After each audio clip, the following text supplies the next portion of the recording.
একলা জীবন অনেক ভালো। নেই কোনো প্যারা, নেই কোনো অশান্তি, নেই কোনো ঝামেলা। বিন্দাস চলে যায়। হ্যালো গাইস, আসসালামু আলাইকুম। কেমন আছেন সবাই? নিশ্চয়ই অনেক ভালো। যেটা বলছিলাম, একলা জীবন অনেক ভালো। আসলেই কি ভালো? এখানে স্বাধীনতা থাকলেও আছে কিছু সমস্যা। আমি যখন ইন্টার ফার্স্ট ইয়ার পড়ি, তখন থেকেই আমার একলা জীবন শুরু হয়ে গেছে। একা জীবন বলতে আমি যখন কলেজে যাই তখন কমার্সের শুধু একটাই মেয়ে থাকে, আর সেই মেয়েটা আমি। আর কোনো মেয়ে না থাকায় সেখানে আমাকে একাই ক্লাস করতে হতো ছেলেদের সাথে। আমার কোনো মেয়ে বন্ধু ছিল না, কারণ মেয়েরা তো সেখানে ছিলই না, এজন্য মেয়ে বন্ধুও ছিল না আমার। আর কমার্সে যেহেতু সবাই ছেলে, তাদের সাথে কথা বলেই আমাকে চলতে হতো। তখন থেকেই কেন জানি আমি একদম একা। তারপর যখন বিকম পড়লাম, তখনও কিছু ছেলেরা ছিল, বাট কারোর সাথে আমার তেমন কোনো সম্পর্ক ছিল না। আমি ক্লাসে খুব কম কথা বলতাম, আর ক্লাসেও কম যেতাম। আসলে বিয়ের পরে ওইভাবে স্কুল কলেজ কোনোটাই প্রপারলি করা যায় না। ধরা বাঁধা নিয়ম থাকে। চাইলেও পুরো ক্লাস করতে পারতাম না। যদিও আমার হাজব্যান্ড আমাকে কিছু বলতো না, পুরো ক্লাস করলেও সমস্যা নাই। কিন্তু আমার মাথায় ওই যে একটা টেনশন থাকতো, আমাকে বাসায় গিয়ে রান্না করতে হবে, বাসার কাজ করতে হবে। এজন্য পড়াশোনাতেও তেমন মন বসাতে পারতাম না।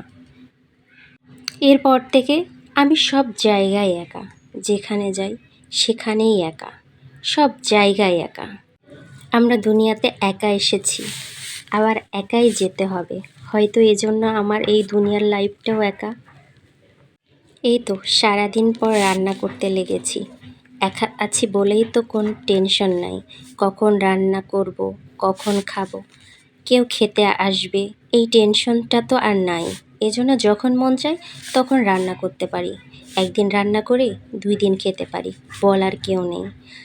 আমি আমার জামাইকে বলতাম, আমি যদি কখনো চাকরি বাকরি করি, একা থাকি, তখন আমার 1 কেজি মাংস, 1 কেজি আলু আর কয়েকটা ডিমে সারা মাস চলে যাবে।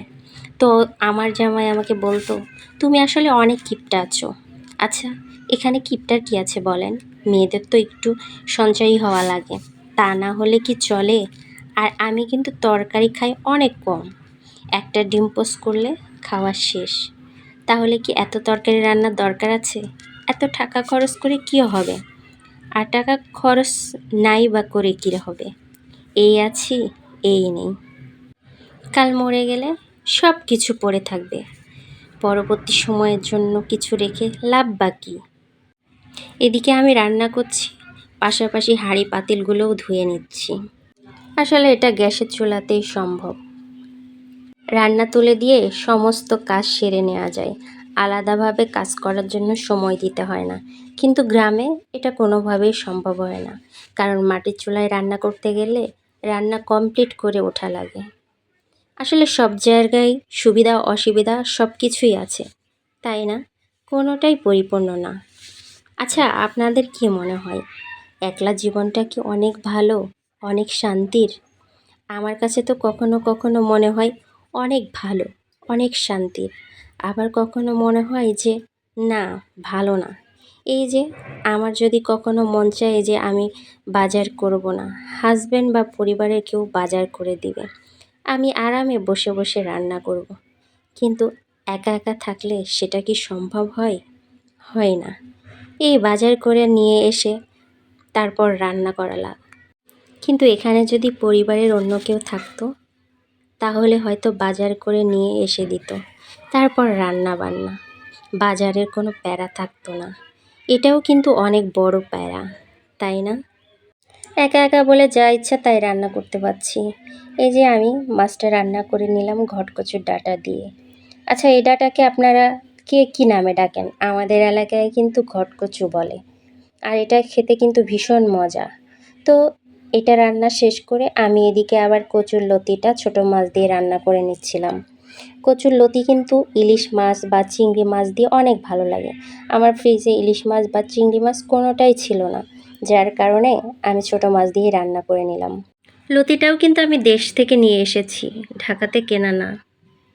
পানির মধ্যে ছিল, তারপরে একটুও গলা চুলকায় না। আর আমার কিন্তু কেনা লতিটা একদম ভালো লাগে না, দেশি লতিটা অনেক মজা লাগে। তো রান্না শেষ করে বাসনপত্রগুলো ধুয়ে নিচ্ছিলাম, আর এদিকে সিঙ্কটাও পরিষ্কার করে নিচ্ছিলাম।